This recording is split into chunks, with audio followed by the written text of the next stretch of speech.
오늘은 최근 미국에 상장되어서 현재 거래 중인 스테이블 코인 발행사 서클에 대한 제 개인적인 생각들과 향후 서클에 대한 투자 방향에 대해서 이야기해 보려고 하는데요. 점점 많은 분들이 스테이블 코인에 대한 관심과 공부가 늘어가는 것 같아서 기분이 좋습니다. 저는 개인적으로는 서클이 상장을 했는데 스테이블 코인이 핫해서 이 주식을 사야 몇 년 후에 돈을 벌고 이러한 접근보다는요, 이 서클이란 회사가 가져올 오랜 시간 발전해오지 못했던 금융계의 어둡고 음침함 있잖아요. 저는 이 금융계는 늘 합법과 불법 사이 그 어떤 고묘한 곳에 머물면서 거대한 자본력과 정체된 시스템을 기반으로 우리 같은 일반인들의 돈을 벌어간다는 생각을 하곤 했었는데요. 그런 어떤 오랜 시간 가려웠던 내 몸의 일부분을 스테이블 코인의 등장으로 시원하게 긁어줄 수 있지 않을까에 대한 기대감이 상당히 큰 거예요. 새로운 금융시대에 아주 크게 한 발짝 다가가는 역할을 해주지 않을까라는 생각을 하고 있고요. 그래서 많은 분들이 더 관심을 가지고 이 부분에 대한 공부를 함께 해나갔으면 하는 게 제 바람인 것 같아요. 혹시 아직 스테이블 코인이 뭔지 잘 모르시는 분들이 계시다면 지난 영상에서 그 개념과 구조에 대해 자세하게 설명을 해드렸으니까 그 영상을 먼저 보시고 오시는 걸 추천드릴게요. 현재 서클은 인류의 새로운 화폐로서 사람들이 기대하는 거래가 가능한 코인으로서의 역할을 할 수 있느냐 없느냐에 대한 궁금증이 가장 클 것 같고, 투자자로서는 이 부분에 대한 확신이 스테이블 코인에 투자를 할지 말지를 결정하는 데 가장 중요한 요소일 거라고 생각이 듭니다. 많은 분들이 궁금해하실 부분은 서클이 정말 미래의 디지털 화폐가 될 수 있을까, 혹은 이거 정말 예전 비트코인처럼 그 정도의 잠재적 가치가 있는가?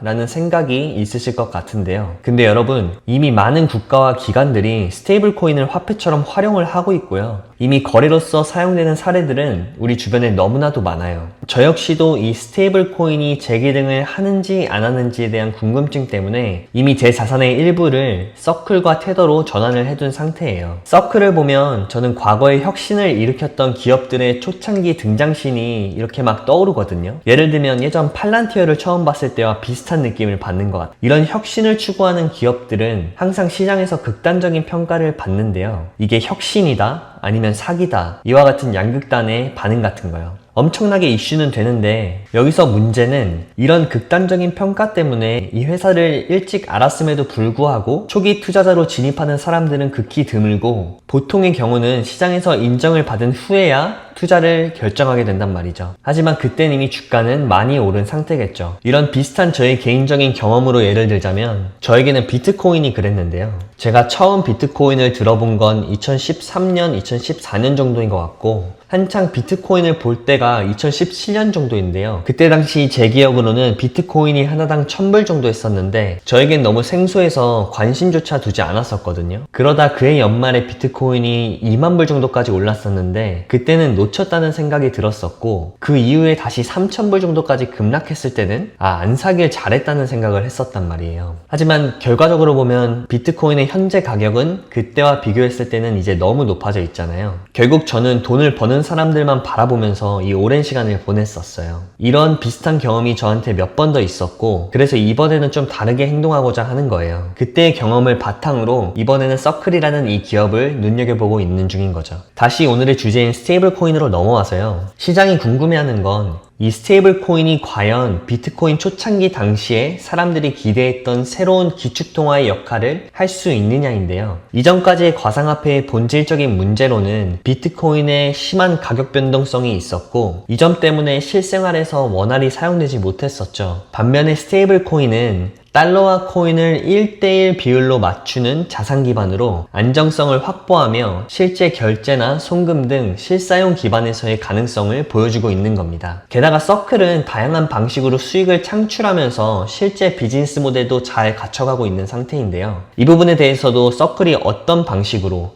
또 어떤 통로로 수익을 창출하는지 제 전 영상에 소개되어 있으니 확인해 보시면 좋을 것 같고요. 자, 그렇다면 이 시장에 우리가 어떻게 접근해야 할까요? 특히 트럼프 정부의 시작과 그 트럼프 캠프의 가상화폐 관련자들로 구축된 이 정부를 보면 이제 스테이블 코인은 결코 무시될 수 없는 아주 중요한 투자처임에는 틀림없을 것 같고요. 트럼프는 과거 1기 시절에는 비트코인에 대해서 부정적인 입장을 취하던 사람이었는데 이번 2기 때는 완전히 태도를 바꿨잖아요. 본인 스스로가 나는 크립토 대통령이 될 것이다 라고 선언까지 했고, 암호화폐 관련된 커뮤니티에 아주 적극적인 지지를 보이고 있는 상황이에요. 특히 이번 트럼프 캠프 자문단을 보면 보면 코인베이스나 서클 등 가상자산업계 출신 인사들이 포진되어 있다는 게 하나의 신호로 해석될 수 있는 거고요. 이로써 미국의 대표적인 스테이블 코인 회사인 서클은 단순한 가상화폐를 넘어서서 달러의 디지털 확장판 역할을 할 것으로 보여진다는 거죠. 근데 제가 오늘 이야기 중인 이 서클은 현재 미국 정부와 손을 잡고 디지털 달러 생태계를 확장 중에 있고요. IMF나 G7 등에서도 스테이블 코인은 금융 제재나 송금 또는 무역의 핵심 수단으로 논의되고 있는 상황이에요. 트럼프 행정부가 들어서고 이 흐름을 가속화한다면 스테이블 코인은 미국의 디지털 금융 패권을 위한 전략 무기로서 공식적인 지위를 갖게 될 가능성이 매우 높아 보인다는 거죠. 그렇다면 우리 투자자들은 어떤 방식으로 스테이블 코인에 접근하면 좋을까요?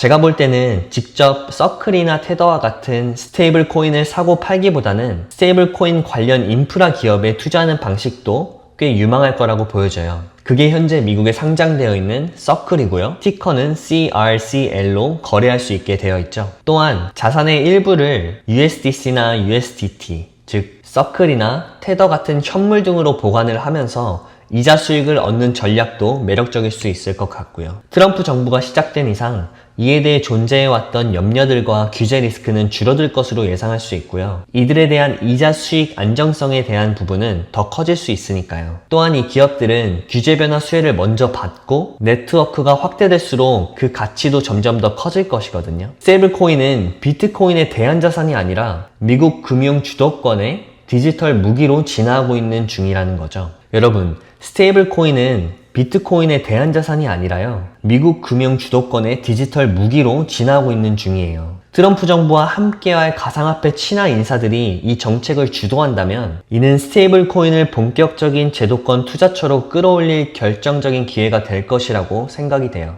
여러분, 제가 투자하고 있는 회사의 주가를 보면서 항상 느끼는 게 있는데요.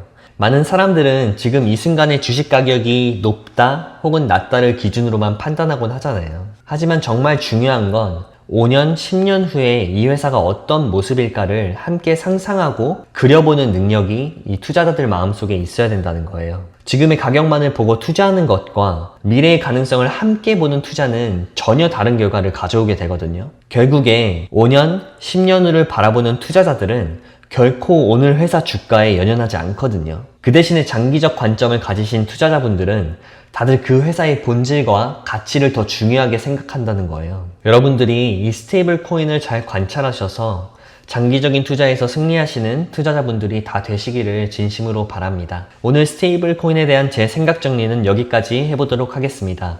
오늘도 제 영상이 도움이 되셨길 바라며 구독과 좋아요, 알림 설정까지 부탁드릴게요.